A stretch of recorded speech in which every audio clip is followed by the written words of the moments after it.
Thanks. Thank you, Mr. Chairman.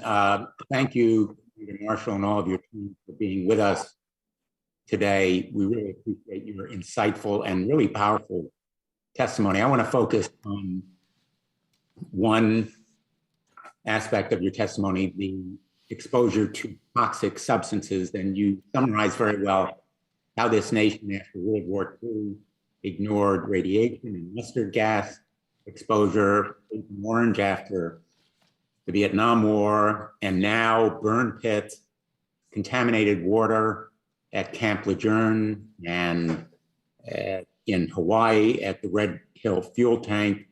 Again and again and again, the nation has delayed far too long, literally decades, in recognizing the effects of these toxic substances on the long-term lifetime health of our veterans. And I think very few Americans realize that there's that 5-year limit right now without the recognition of eligibility.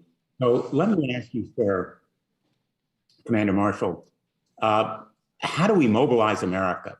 Can we get the faces and voices? Can you provide us with people whose names and backgrounds of service and the harms they've suffered as a result of these toxic substances? It's unfortunate that it took so long for Agent Orange exposure to be recognized and that veterans had died before that law was actually passed due to some of the presumptive disabilities.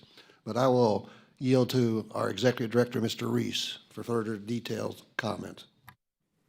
Well, thank you for the question. And today in the Department of Veterans Affairs, there exists a host of registries for purposes of those who believe that they've been harmed by toxic substances to go out and register so that there is at least a longitudinal study that can be conducted based upon the information that they provide.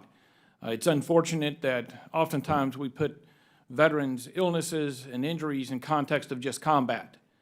These are things that happen right here on our home shores, and as catastrophic as it can be.